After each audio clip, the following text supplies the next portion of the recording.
The main reason you're here is whistleblowers. Would you like to go in there? Yeah, I do. And I want to start early on. So the way this evolved in the early 90s, I'd started a project dealing with this. And we had set up a protocol where we had made contact with these objects. That ended up being on the front page of the Pensacola, Florida paper. Army intelligence and CIA found out about it, and then they came in and started asking me, what are you doing? How are you doing this? And that started a whole process where there were friendlies and unfriendlies in the U.S. government and other governments who reached out. And the friendlies were people who were very much read into some of these projects, who knew that they'd been managed illegally. And they began to advise me. Now, never been in the U.S. government, never been in the military, never been in the intelligence community. So I started out pretty cold and pretty green. I'm an emergency doctor, trauma, big ER. Each of us saw 6,000 people a year. The Gun and Knife Club, we called it. And by 93, I was being asked to go up and brief the director of the CIA for Bill Clinton, R. James Woolsey. Now, I'm a 30-some-year-old medical doctor going up, and the letter that came to me, and this is the key point I want to make, stated, and I have it, it's in my archive, it's going to come out pretty soon publicly, and it says, you're going to be the first person to brief the Clinton administration and the director of the CIA on this issue, because they've made inquiries and have been denied access. Now, huge red flag should go over everyone's head right now. You're talking about the President of the United States, the director of the CIA, making through channels an inquiry on something that they know is happening, and they're being denied access. So immediately I knew either that was a lie, or the whole enterprise has gone off the rails in terms of being managed illegally and improperly. So at that point, I went up, took the meeting. The cover story was a dinner party for me and my wife and the CIA director and his wife, who was the chief operating officer of National Academy of Sciences, and our host, who was a think tank director for the Pentagon, and his wife. So there's 6 of us. And sure enough, he was very shaken. He absolutely had not been read in. And so I provided him a lot of information. And I brought a whole briefcase full of evidence. I mean, just positive evidence, documents, photographs, this, that. And this is 30 years ago this year, December 13th, 1993. So at that point, my whole paradigm tilted, where I realized there's something very wrong with this. And I didn't know anything about, the popular terms now, or the counter state, or the deep state, or secret government illegal projects, on and on and on. It was off my radar, totally. You had no idea at the time that any of that was happening. This was, I had actually sort of a serious PTSD over this, because it was like completely upended my world, and my thinking about our country and what had happened. So I started digging into this, and I'm a full-time emergency doctor. I was chairman of the department, and I got more and more involved. And I made an early call for people to come forward who did know about this. And at that time, the Disclosure Project, in that incarnation, let's call it, was called Project Starlight. And Project Starlight was a briefing process for the executive branch and then eventually members of Congress. So I ended up putting together all this information and whistleblower testimony documents.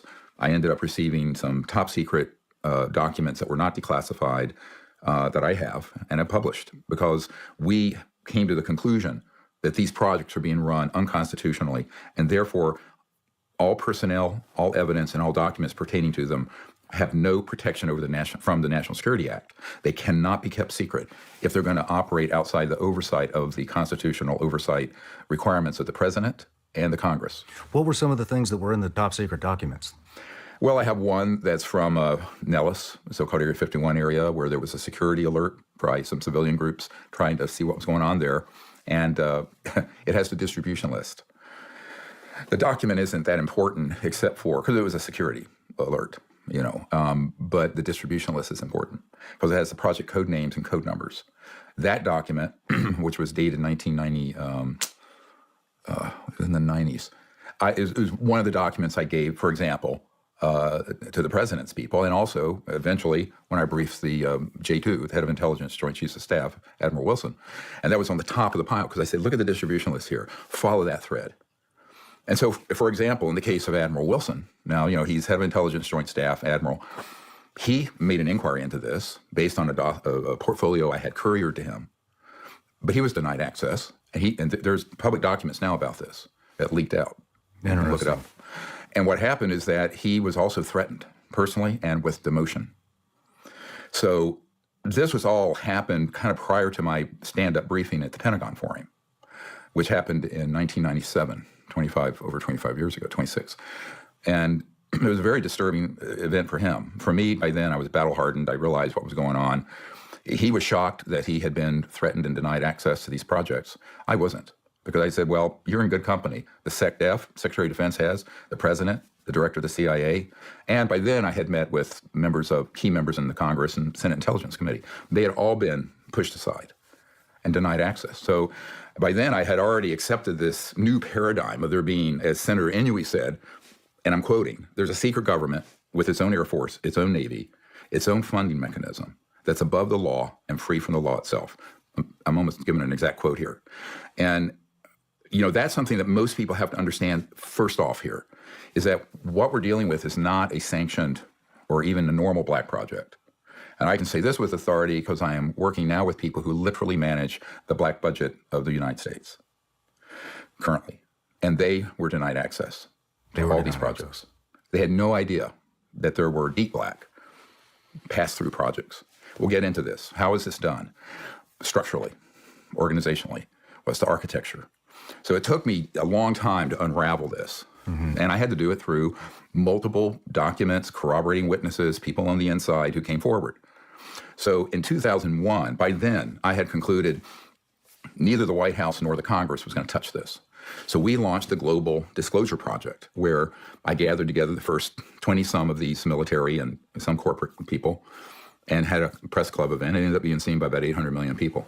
Interestingly, the first hour of it was jammed. There had been jamming devices put on the structure of the National Press Club. But it eventually got up, and it used up every T1 line in the city available back then in 01. And, what happened from that was that then there was a whole movement launch that is going to this day. It's a very slow process. You're dealing with U.S. government, moves like a glacier. But, and that's complimentary. But I think that the reality is you can't blame people. There are these sweeping conspiracy theories that are all wrong. That, somehow, I was just talking to a congressman yesterday who had this idea that there were people in his party who were hiding things from him because they knew things, because the process going on now in the Congress, much of it is in classified skiffs and briefings that I know about. But in reality, those people who are trying to get to the bottom of this, they don't know anything. I mean, they're still asking, is that tic-tac, as they call it, this UFO footage, you can drop it in that are Hornets, F-18s were chasing off of San Diego. Is that, from China? And of course, as soon as I saw it, I matched it to a 1967 image we have of a Lockheed Skunk Works, so-called anti-gravity device. So that would be us. It's us. It's U.S. Well, let's call it global. It's part of this secret government asset base. So to give people a little deeper unpacking of this is like at the end of the meeting with Admiral Wilson. So I'm doing the stand-up briefing. It's supposed to be 45 minutes in his conference room at the Pentagon. And I have astronaut Edgar Mitchell was there, who was the sixth man to walk on the moon, my military advisor, and a couple witnesses, whistleblowers. And this goes on for almost 2 or 3 hours, much longer. He kept canceling appointments because he was so concerned. And at the end of it, I said, look, we really need your help getting to the bottom of this and getting these rogue, illegal projects under control. And he says, well, what am I going to do? He says, I can't act. I'll be rogue unless the Secretary of Defense and the President authorize me to do something like this. And I said, well, that's not going to be forthcoming. We've already attempted that. And he also said something that was very spooky. He said, how do I take on a group that have technologies that can do circles around the best thing I know we have, a B-2 stealth? He says, that's the best thing I know to deploy. And I have found out, and I have now convinced there is, a secret organization that have technologies that can literally do circles around my B-2. And I said, yes. And he just said, it's point, set, match. He says, I don't even know how to take that on. And that is how that meeting ended. And it was very grave. And I went, well, there's a difference. Those projects are being run outside the law. And I said, the law is only power is only what you use. If you don't use the law and if you don't use power, then you let sociopaths and criminals run amok. And unfortunately, that's what's happened since the late 1950s. I later found it was on Eisenhower's watch, unfortunately. He was old, he was tired, he was a 4-star general, World War II, that this group of, the secret government group sort of seized control over these operations. So in reality, the constitutional government of the United States has not been in a proper oversight and control of these operations since the late 1950s. So 70 years. Yep, almost 60, yeah, 2/3 of a century. Wow. So that's sort of just to give an overview of how this evolved. And now it's evolved to a very big event that's happened about a month and a half ago. The Congress passed and the president signed a law that has for the defense funding, National Defense Authorization Act. And it explicitly allows people to come out as witnesses, whistleblowers on the UAP, UFO issue, including contractors, not just government employees, but contractors like Lockheed Skunk Works, Northrop, Raytheon, Booz Allen Hamilton, MITRE Corporation, SAIC. These are all big chief primary contractors working on the reverse engineering of extraterrestrial materiel and also the building up of systems based on that and other technologies. So why do you think it took so long for this bill to come about? It just has that, when we released about 5 years ago, 5.5 years ago, Unacknowledged. So people, if you have Amazon Prime or Tubi or Hulu or whatever, that documentary got about, in the first 6 months, 760 million people see it. None of that was pirated, dark web, Pirate Bay, whatever. It's fine. What I'm doing is a not-for-profit purpose of educating the public on this. I left my medical career to fix this massive problem for not only our country, but for the world and the future of humanity. But that, caused a lot of stir, and it triggered a series of events that has now led a few years ago to the law being passed that the Director of National Intelligence must report on this issue to the Congress. But now, I told folks that I'm working with, and I can't disclose exactly who they are, but they're the most senior people, and said, look, there needs to be a clear pathway, because the only way you're going to get this, you're not going to get this through the chain of command. You're going to have to get people who come in as whistleblowers and witnesses, who are direct witnesses to this, even if it's a small part of what they saw. Maybe they were only guarding a hangar where there was one of these triangular objects at my uncle's old company. My uncle worked on the lunar module, put the first man on it, Northrop Grumman. But which is part of how I had an interest in this. If your uncle kind of put the first man on the moon or was part of that, is sort of a fun thing for a little boy. Yeah. I was 14 when we landed on the moon. So. But which was a great thing to have a family member involved with that. But I think that, most people underestimate how important every little detail is. So what I did in the 90s up to the 2001 event, and what I've done since, is put together sort of a whole puzzle, a mosaic, based on thousands of little pieces of data. Mm-hmm. So, the evidence is easy to get your mind around one at a time. What's hard to get your mind around is the entire intelligence analysis that has to go with it. So that's what I've specialized in, is gathering that data and then connecting all the dots. How does this corporate operation interface with this base and this SCIF?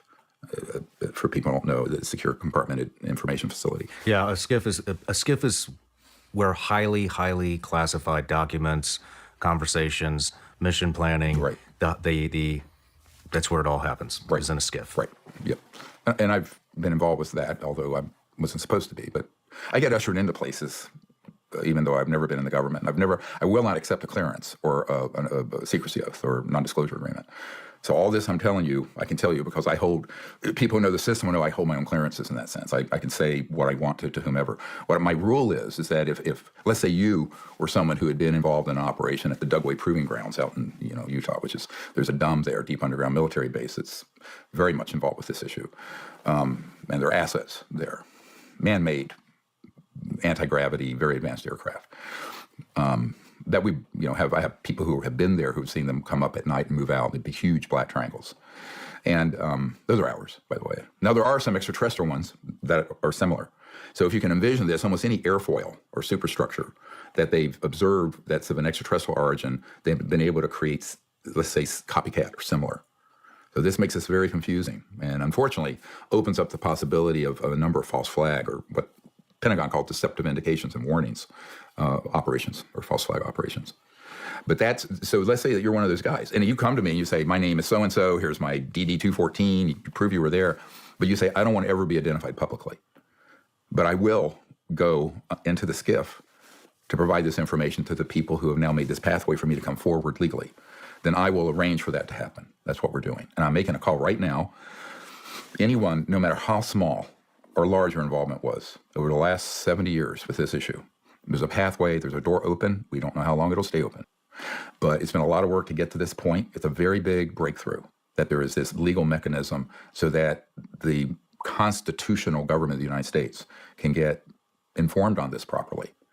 And what I discovered, and this was a very strange thing from 93 to now, every time I take a meeting with a high-level member of the U.S. government who should know about this given their rank or their position. For example, when I briefed years ago the head of the Defense Intelligence Agency, General Patrick Hughes, a 3-star. Well, as anyone knows who's been in the military, that position is the top of the food chain for military intelligence, period. It's and the DIA is like the CIA for civilian. It's military. He had completely been denied access. The director of the DIA is completely denied access. I had a multi-hour meeting with him in his office with my senior folks.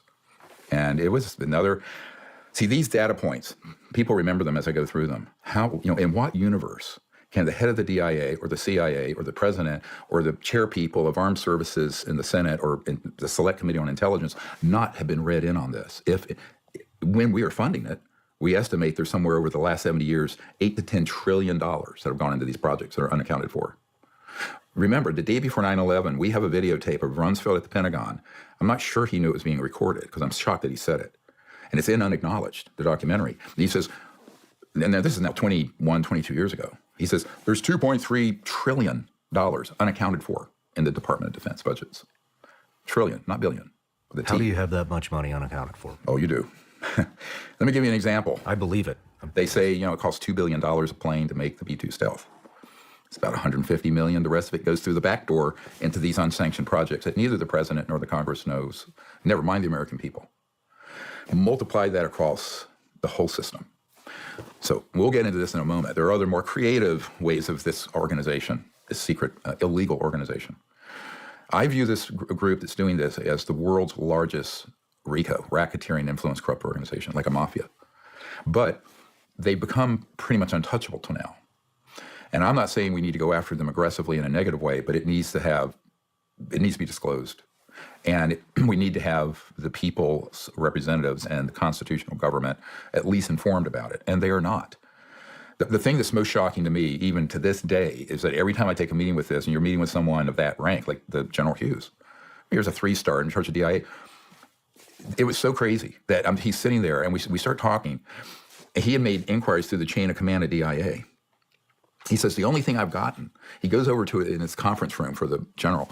I had a bookshelf, and there was a little, corny little like E.T. doll, like you'd see at a toy store. Mm-hmm. And he grabs it. He says, this is all I've gotten from my inquiries through the channels.